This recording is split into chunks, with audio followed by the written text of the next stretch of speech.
to lesson 4-5. Today we're going to be talking about multiplying and dividing monomials. Now if you remember what we talked about in class, monomials are terms that have numbers and variables. Now there's only multiplication or division or something like that going on. No addition or subtraction because that breaks it up. So we're talking about one term. So multiplication with variables and numbers. And sometimes with exponents as well, which is what we're going to be heavily dealing with in this lesson. Okay, so if you're going to be multiplying numbers that are raised to a power and they have that same base or the same big number, then the only thing you need to do is add the exponents and keep the base the same.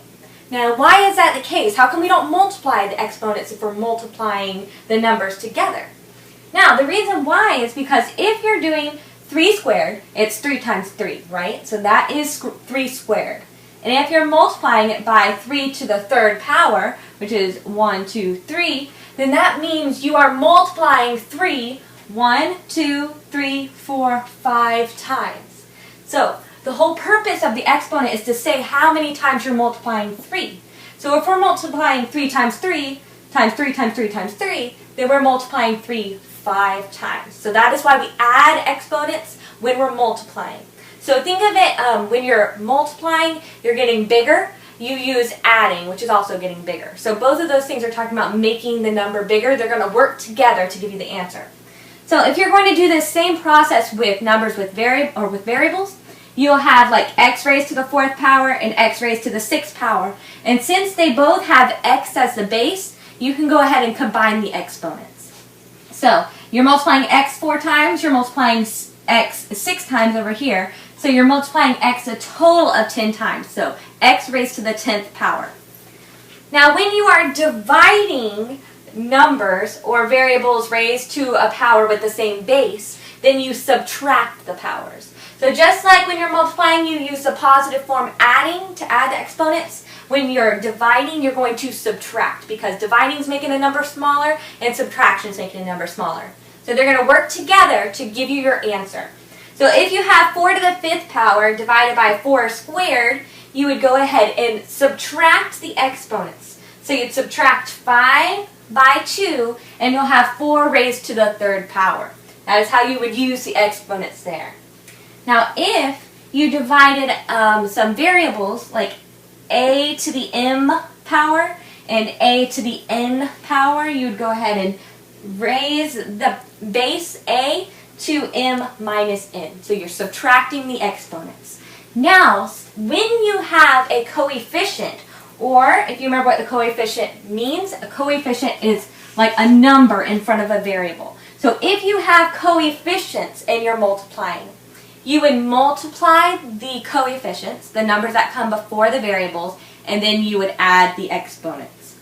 Now, if you were dividing numbers, variables with coefficients, then the number before the variable, you would divide the coefficients and subtract the exponents, okay? So divide and then subtract. So let's go ahead and do some few examples so you can kind of see how this works. Alright, let's look at example number 1. Example number 1 says 7 raised to the 3rd power multiplied 7 to the 1st power is what? So we are multiplying, so that means we're going to be adding the variable, or adding the exponents. Now the reason why we know we can add them is because our base is the same. So 7 raised to a power and 7 raised to a power. Anytime a number is by itself, it's always raised to the 1st power because you're only multiplying it one time, which gives you that number. So 7 raised to the 3rd power times 7 raised to the 1st power. That means you're going to add the exponents, 3 plus 1, so that means 7 is going to be raised to the 4th power. And that's going to be our answer. Now since we have a number here, you could go on and multiply out and find the actual answer. Okay, when we are multiplying, or 5 squared times 5 raised to the 3rd power. Now we see that our bases are the same, so that means that we can add our exponents. So we are going to add 2 plus 3, which is going to give us 5 raised to the 5th power. So we're going to be multiplying 5 times. And since it is a number, you can go ahead and multiply it out and actually find the real answer. Now, we are running into variables now. So here we have y raised to the 6th power times y cubed. So that means that our bases are the same, so that's good.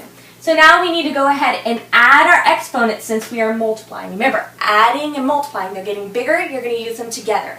Dividing and subtraction gets your number smaller, and you're going to use those together. So multiplying and adding, dividing and subtracting. So let's go ahead and add our exponents. So we have 6 plus 3 gives us 9. So we have y raised to the 9th power.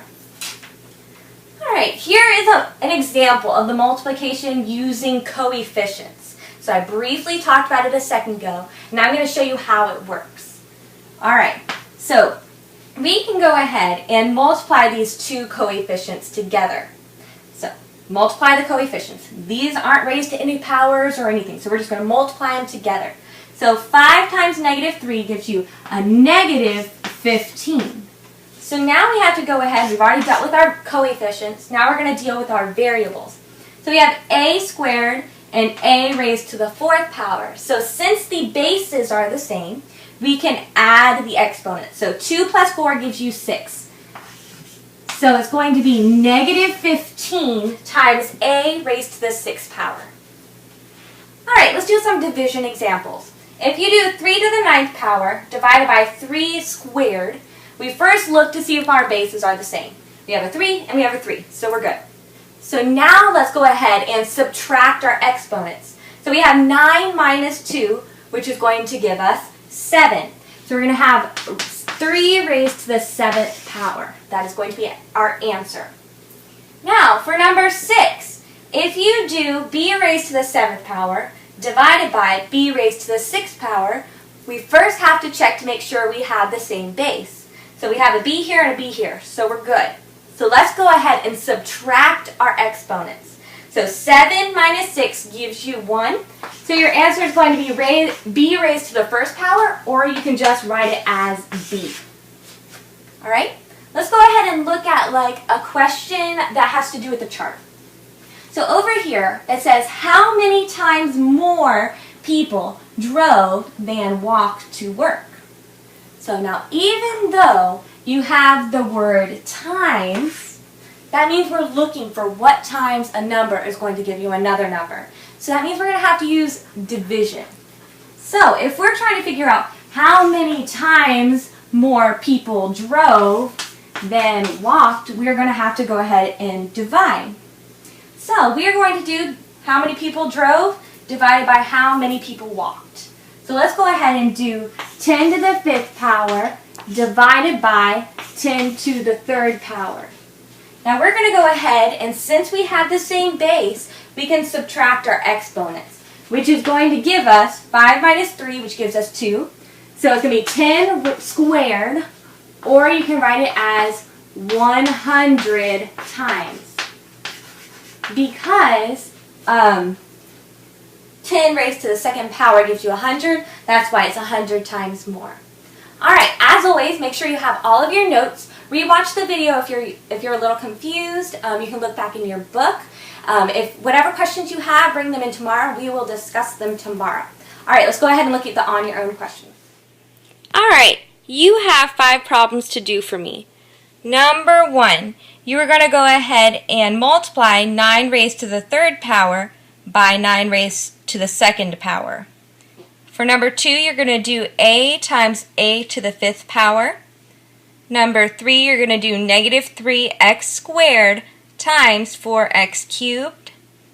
Number 4, you're going to do 3 raised to the 8th power divided by 3 raised to the 5th power.